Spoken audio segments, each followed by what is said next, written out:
कभी सोचा है कि एक ऐसी लड़ाई भी हो सकती है जिसे तलवारों से नहीं बल्कि एक सोची समझी साजिश से जीता गया हो।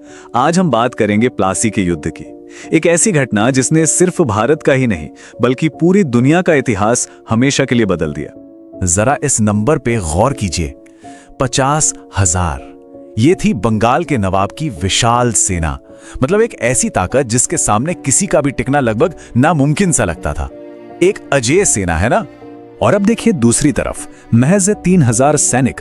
ये छोटी सी फौज थी ब्रिटिश ईस्ट इंडिया कंपनी की। कागज पर देखें तो ये कोई मुकाबला था ही नहीं। तो फिर सवाल ये उठता है कि ये हुआ कैसे?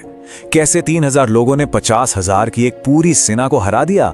इसका जवाब हथियारों में नहीं बल्कि इंसानी लालच और धोखे की एक बहुत ही दिलचस्प कहानी में छिपा है। तो चलिए कहानी की शुरुआत करते हैं पहले हिस्से से। और ये कहानी हमें ले चलती है 18वीं सदी के बंगाल में, एक ऐसा इलाका जो उस समय शायद दुनिया का सबसे अमीर खजाना था। जरा सोच के देखिए, बंगाल उस वक्त भारत की तिजोरी जैसा था। यहाँ के बने कपड़े, यहाँ के मसाले और अफीम की पूरी दुनिया दीवानी थी। और इस सोने की चिड़िया पर राज कर रहे थे एक नौजवान सिर्फ 23 साल के नवाब सिराजुद्दौला, जिन्हें अपनी आजादी से बेहद प्यार था।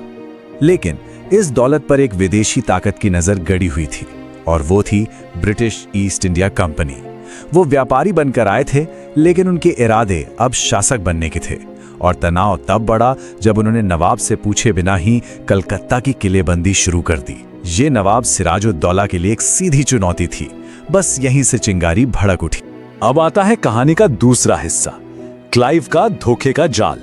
और यही कहानी में एंट्री होती है एक ऐसे शख्स की जो ये अच्छी तरह जानता था कि ये जंग मैदान में नहीं बल्कि दिमाग से जीती जाएगी। उसका नाम था रॉबर्ट क्लाइव। देखिए, कागज पर तो नवाब की जीत पक्की लग रही थी, लेकिन उनकी इतनी बड़ी सेना के अंदर ही फूट पड़ी हुई थी। कई बड़े सेनापति नवाब से खुश नहीं थे, उनका मनोबल गिरा हुआ था। दूसरी ओर क्लाइव की सेना छोटी जरूर थी, लेकिन पूरी तरह एकजुट और अनुशासित थी। और हां, उनके पास एक बहुत ही शातिर योजना थी। और क्लाइव की वो योजना क्या थी? नवाब की सेना को अंदर से ही तोड़ दो। उसने नवाब के सबसे भरोसेमंद सेनापति मीर जाफर को एक ऐसा ऑफर दिया जिसे वो ठुकरा नहीं सका, बंगाल का सिंहासन। और मीर जाफर इस धोखे में अकेला नहीं था। एक एक करके राजा राय दुर्मब और यार लतीफ खां जैसे कई बड़े अफसर भी इस साजिश में शामिल हो गए। नवाब बेचारे को पता भी नहीं था कि वो अपनी ही सेना के बीच एक टाइम बॉम्ब पर बैठे हैं। और अब आता है कहानी का तीसरा और सबसे अहम मोड़, वो युद्ध जो कभी लड़ा ही नहीं गया। तारीख थी 23 जून 1757।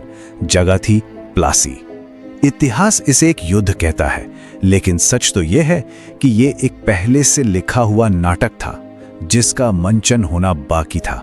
तो हुआ यह कि जैसे ही लड़ाई शुरू हुई, क्लाइव का बिछाया हुआ जाल काम करने लगा। नवाब ने हमले का हुक्म दिया, लेकिन उनकी सेना का एक बहुत बड़ा हिस्सा अपनी जगह से हिला तक नहीं। जी हां, मीर जाफर और दूसरे साजिशकर्ताओं ने अपनी अपनी टुकड़ियों को रोक लिया था। जो वफादार सैनिक लड़ रहे थे, उन्होंने जब ये धोखा देखा तो उनके भी हौसले टूट गए। बस फिर क्या था, पूरे मैदान में भगदड़ मच गई और कुछ ही घंटों के अंदर नवाब की 50,000 की सेना ताश के पत्तों की तरह बिखर गई। सिराजुद्दौला को अपनी जान बचाकर भागना पड़ा, पर वो ज्यादा दूर नहीं जा पाए। उन्हें पकड़कर मार दिया गया। और मीर जाफर, उसे अपना इनाम मिल गया। वो बंगाल का नवाब तो बना, लेकिन सिर्फ नाम का। असल में वो अब अंग्रेजों के हाथ की एक कठपुतली था। अब चलते हैं आखिरी हिस्से की ओर, धोखे पर बना साम्राज्य।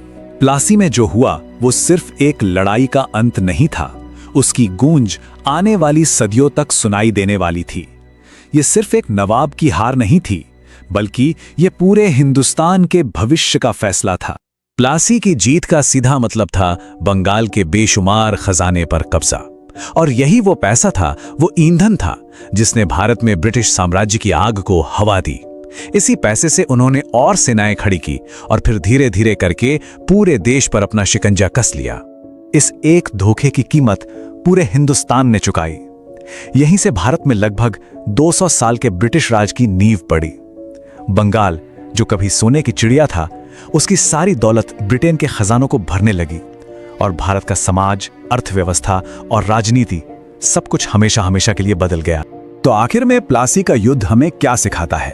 यही कि इतिहास सिर्फ तलवारों और तोपों से नहीं लिखा जाता, ये इंसानी फैसलों, उसके लालच और उसकी नैतिकता से भी बनता है। ये इस बात की याद दिलाता है कि सबसे मजबूत किले भी अगर अंदर से खोखले हों तो ढह जाते हैं। एक ऐसा सबक जो आज भी उतना ही सच है।